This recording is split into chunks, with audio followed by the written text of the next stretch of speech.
दर्पण में F बराबर R/2, तो जाहिर सी बात है कि पहले हमको एक अवतल दर्पण बनाना पड़ेगा। तो चलिए एक अवतल दर्पण हम बना लेते हैं, ठीक है ना। एक हम अवतल दर्पण पहले बना लेते हैं। देखो तो बाबू अवतल है कि उत्तल है? ये कौन सा दर्पण है, अवतल है कि उत्तल? कहिएगा कि सर इसका परावर्तक सतह तो धंसा हुआ है। तो जब परावर्तक सतह धंसा हुआ है तो गुरुजी ये अवतल होगा। चलो भाई ठीक है, अवतल होगा। इस अवतल दर्पण का कुछ नाम रख लेते हैं।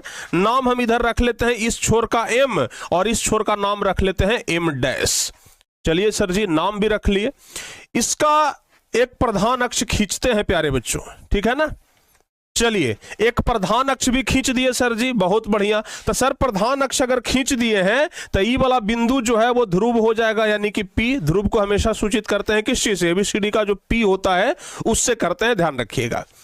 अब प्यारे बच्चों आपको हम सिखाए थे कि अगर प्रधान अक्ष के समांतर कोई प्रकाश का किरण आता है, अगर कोई प्रकाश का किरण प्रधान अक्ष के समांतर आ रहा है, अब आप लोग बताइए कि प्रधान अक्ष के समांतर आ रही प्रकाश की किरण परावर्तन के बाद कहां से गुजरेगा? पटना से कि दिल्ली से कि लंदन से? बताओ जल्दी से।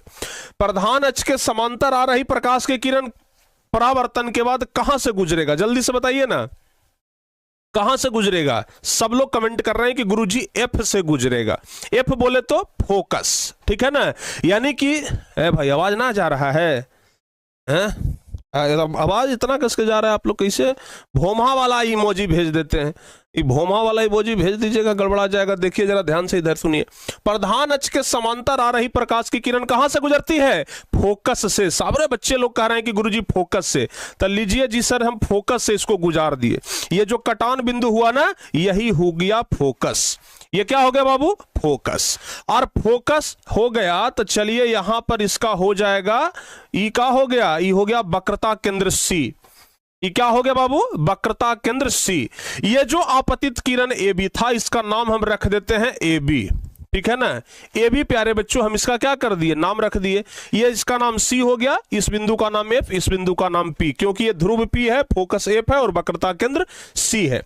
यहां तक में किसी प्रकार का तो कोई दिक्कत ना आप लोगों को नहीं होना चाहिए। बताओ तो बाबू, यहां तक में तो किसी प्रकार का दिक्कत नहीं ना है, हैं? ये हो गया हमारा आपतन कोण और ये वाला हो गया परावर्तन कोण। बाबू समझ में आ गया? ये हो गया आपतन कोण, ये हो गया परावर्तन कोण और बीच में हो गया अभिलंब। एकदम कहानी क्लियर? यहां तक तो कोई दिक्कत नहीं, कॉन्सेप्ट क्लियर? बताओ बाबू, यहां तक में तो किसी प्रकार का कोई दिक्कत नहीं है, नहीं ना है? चलिए अब सुनिए, परीक्षा में इतना फोटो बनाने के बाद आपको लिखना पड़ेगा, क्या लिखना पड़ेगा? कि माना कि M' एक अवतल दर्पण है। इस तरीके से आपको लिखना पड़ेगा कि माना कि M' एक अवतल दर्पण है जिसका ध्रुव P है, वक्रता केंद्र C है, ठीक है ना। ध्रुव P है और वक्रता केंद्र C है। BA एक आपतित किरण है, समझिएगा, BA एक आपतित किरण है जो कि प्रधान अक्ष के समांतर आ रही है। BA कहां से आ रहा है? प्रधान अक्ष के समांतर आ रहा है। चलिए हमने लिखिए देते हैं ना। आप लोग कहिएगा कि सर बोल के काहे पढ़ा रहे हैं, लिख के पढ़ाइए ना। चलिए लिखिए देते हैं भाई, ठीक है ना। लिखेंगे, क्या लिखेंगे बाबू? लिखेंगे हम लोग कि माना कि एक एक चीज आपको लिख करके बता देंगे। माना कि M' एक अवतल दर्पण है, माना कि M' एक अवतल दर्पण है, समझिएगा, माना कि M' एक अवतल दर्पण है जिसका ध्रुव P और वक्रता केंद्र C है। ध्रुव P और वक्रता केंद्र, ध्रुव P और वक्रता केंद्र C है, ठीक है ना। माना कि M' एक अवतल दर्पण है जिसका ध्रुव P और वक्रता केंद्र C है। अब लिखेंगे कि BA एक आपतित किरण है, BA एक आपतित किरण है, BA एक आपतित किरण है जो परावर्तन के बाद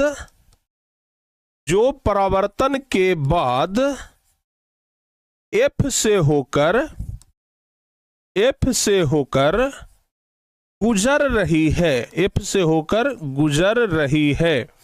गुजर रही है, जैसा कि चित्र में दिखाया गया है, ठीक है ना। जैसा कि चित्र में दिखाया गया है, जैसा कि चित्र में दिखाया गया है। क्या लिखेंगे बाबू? जैसा कि चित्र में दिखाया गया। माना कि m डैश एक अवतल दर्पण है जिसका ध्रुव P और वक्रता केंद्र C है। BA एक आपतित किरण है जो प्रवर्तन के बाद F से होकर गुजर रही है, जैसा कि चित्र में दिखाया गया है। इतना तक तो हो जाएगा। अभी तक तो हम कुछ करबे नहीं किए हैं। चलिए सर जी, बहुत बढ़िया से हो जाएगा, कोई दिक्कत नहीं है। अब चलिए असली कहानी खेला सब अब शुरू करते हैं बाबू, ठीक है ना। असली कहानी खेला तो अब शुरू होगा। अब प्यारे बच्चों आप हमें ये बताओ, ये वाला जो कोण है ये हो गया आपतन कोण और ये वाला कोण हो गया परावर्तन कोण। हुआ कि नहीं हुआ बाबू? अगर हम इसको कोण 1 मान लें, अगर हम इसको कोण 2 मान लें, तो बाबू कोण 1 और कोण 2 बराबर होगा कि नहीं होगा? कहिएगा सर कैसे? तो चूंकि परावर्तन के नियम से, परावर्तन का नियम कहता है आपतन कोण बराबर परावर्तन कोण। होगा कि नहीं होगा बाबू? बिल्कुल होगा सर जी। अच्छा, तो हम यहां पर लिखेंगे कोण 1 बराबर कोण 2। कहां से बराबर हुआ बाबू? परावर्तन के नियम से, परावर्तन के नियम से। एक एक स्टेप समझ में आ जाएगा। परावर्तन के नियम से बराबर हुआ। चलिए सर जी, अब बहुत बढ़िया। अच्छा देखो ना बाबू, एक चीज जरा समझना, ये वाला जो रेखा है ना, जो BA रेखा है, हम इसको यहां पे खींच रहे हैं। E वाला हो गया। ये वाला जो रेखा था ना, इसको हम यहां पे खींच दिए। अब एक नीचे जो ये वाला रेखा है ना, इसको हम एगाव खींच दिए यहां पर। देखिए ना, ये जो AC है, A और C, ये वाला जो तिरछावा रेखा है, हम इसको तिरछावा रेखा ऐसे बना दिए। समझ में आ गया? अब जरा देखिए ना, गणित में आप लोग पढ़े होंगे एकांतर अंतः कोण, जिसमें आप पढ़े हैं कि अगर दो सरल रेखा को एक तीसरी जो तिरछी रेखा है वो काटे तो ये वाला कोण और ये वाला कोण आपस में बराबर होता है। पढ़े हैं ना? इसको कहते हैं एकांतर अंतः कोण। तो प्यारे बच्चों, ये वाला रेखा और ये वाला रेखा तिरछी रेखा काट रही है, तो कोण 1, अगर ई वाला है कोण 1 तो ई वाला कोण 3 है। अगर हम इसको मान लेते हैं प्यारे बच्चों कोण 3, तो कोण 1 बराबर कोण 3 नहीं हो जाएगा? कोण 1 बराबर कोण 3 तो हो जाएगा। कैसे हो जाएगा सर? एकांतर अंतः कोण से हो जाएगा। एकांतर अंतः कोण से हो जाएगा भैया। तो कोण 1 बराबर कोण 3 लिख लेंगे। कैसे बराबर हुआ? तो बराबर हुआ एकांतर अंतः कोण से। एकांतर अंतः कोण से कैसे बराबर होगा? एकांतर अंतः कोण से बराबर होगा। चलिए भाई, एकदम क्लियर। एक एक स्टेप समझाते जा रहे हैं, तनी सा भी यहां पर कंफ्यूज नहीं होने देंगे। थोड़ा सा कंफ्यूज होइएगा तो पूरे फ्यूज हो जाइएगा, ठीक है ना। तो बाबू, इसको कोण 1 बराबर कोण 2 परावर्तन के नियम से, कोण 1 बराबर कोण 3 एकांतर अंतः कोण से, अगर इसको हम समीकरण 1 माने, इसको हम समीकरण 2 मानेंगे, तो बाबू समीकरण 1 और समीकरण 2 से हम लिखेंगे समीकरण 1 और 2 से। तो जरा 1 और 2 से क्या होगा जरा समझिए। तो यहां पर कोण 1 और कोण 1 LHS बराबर है, तो जब LHS बराबर है तो RHS बराबर होगा। तो भाई कोण 2 बराबर कोण 3 नहीं हो जाएगा। जब कोण 1 दोनों बराबर है तो ये दोनों भी बराबर, यानी कि कोण 2 बराबर कोण 3 हो जाएगा। होगा कि नहीं होगा? कोण 2 बराबर कोण 3 हो गया, यानी कि ये वाला कोण और ये वाला कोण दोनों बराबर हो गया। चलिए सर जी, अब प्यारे बच्चों जरा समझना ना, ये वाला जो ट्रायंगल है इसको हम अलग बनाते हैं। ऐसे है, ऐसे है, हा ऐसे है, एक गड़बड़ा गया है, ऐसे है, उसके बाद ऐसे है, और फिर ये तीसरी रेखा यहां से जुट गया जाकर के। अब जरा समझो, ये वाला है कोण 3, ये वाला है कोण 2, ठीक है ना। अच्छा जरा बाबू ये बात समझना है, कोण 2 बराबर कोण 3 है, यानी कोण 2 बराबर कोण 3 है। आप समझिए, किसी भी त्रिभुज का अगर 2 कोण बराबर रहे, समझिएगा, किसी भी त्रिभुज का अगर 2 कोण बराबर रहे तो उसके आमने सामने की भुजा बराबर होती है। यानी कहने का मतलब, अगर कोण 2 और कोण 3 बराबर है तो प्यारे बच्चों 2 के सामने का भुजा ये वाला, आई 3 के सामने का भुजा ये वाला, यानी कि ये वाला और ये वाला दोनों बराबर होगा। यानी कि ये वाला है C, वो वाला है F, और उधर है बाबू A, यानी कि AF बराबर CF, AF बराबर CF एकदम होगा कि नहीं होगा? होगा ना? होगा कि नहीं होगा? एकदम होगा सर जी। तो प्यारे बच्चों लिखेंगे अब ट्रायंगल कौन सा ट्रायंगल है? ACF। ACF में, ACF में हम लोग क्या देख रहे हैं, कोण दू बराबर कोण 3, ऊपर में चूंकि हम लोग ले आए हैं कोण दू बराबर कोण 3, इसलिए चूंकि कोण दू बराबर कोण 3, इसलिए क्या हो जाएगा, आमने सामने की भुजा बराबर, AF बराबर CF। प्यारे बच्चों हुआ कि नहीं हुआ, AF बराबर CF हुआ कि नहीं हुआ, कहिएगा कि हाँ सर जी तो हो गया, इसमें कोई दिक्कत नहीं है। इसको समीकरण मानते हैं 3। यानी कि अगर दर्पण का चौड़ाई छोटा होता तो यह A बिंदु कहां पर होता, P पर होता कि नहीं होता, अरे अगर A बिंदु, समझिएगा जरा ध्यान से, अगर दर्पण का चौड़ाई इतना है तब ना, अगर दर्पण का चौड़ाई यानी कि दर्पण का द्वारक छोटा होता तो बिंदु A बिंदु P पर होता। तो लिखेंगे अगर दर्पण का द्वारक छोटा होता, लिखेंगे अगर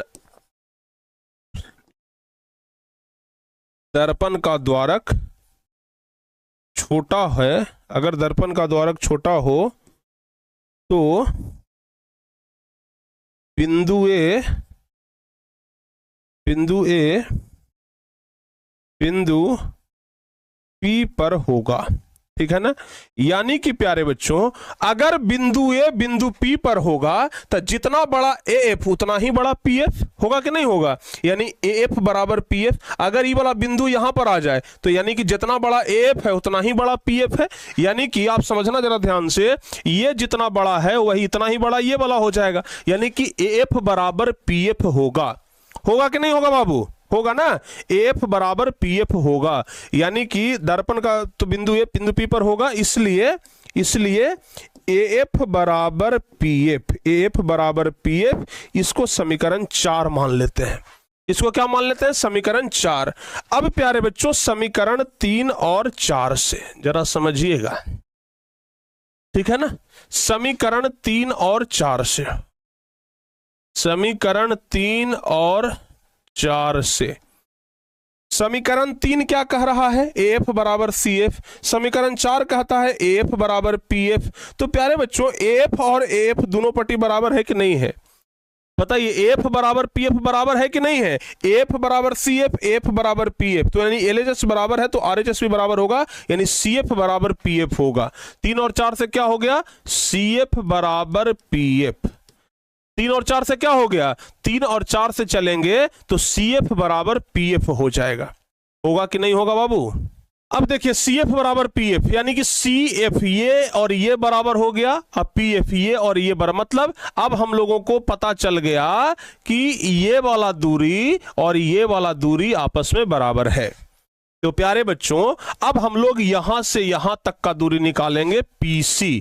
बाबू PC बराबर क्या हो जाएगा, PC बराबर क्या हो जाएगा, याद रखिएगा PC बराबर हो जाएगा PF जोड़ CF, PF जोड़ CF, होगा कि नहीं होगा। यानी कि यहां से यहां तक का दूरी निकालना है तो बाबू यहां से यहां तक और यहां से यहां तक दोनों को जोड़ देंगे तो दूरी हमारा आराम से निकल जाएगा। यानी कि PC बराबर अगर हम लोगों को निकाले, अब जरा देखो बाबू यहां पर समझिएगा आप लोग कि CF बराबर PF पहले से हम लाए हुए हैं, तो अगर हम यहां पर PF लिखते हैं आप प्लस में CF के जगह पर PF हम लिख सकते हैं, क्योंकि CF बराबर PF तो CF के जगह पर हम PF लिख सकते हैं। यानी कि PC बराबर हमारा 2PF हो जाएगा, PC बराबर 2PF। प्यारे बच्चों अब जरा आप लोग समझिएगा कि PC है क्या, P और C है क्या, ये वक्रता त्रिज्या है यानी कि R है, और वक्रता त्रिज्या को R से सूचित करते हैं यानी कि R है बराबर 2 इंटू, अब PF क्या है, PF फोकस दूरी है यानी F हो गया, यानी R बराबर 2F, तो F बराबर क्या हो जाएगा, R/2 हो जाएगा, F बराबर R/2 हो जाएगा। यानी कि प्यारे बच्चों हमारा यही तो निकालना था।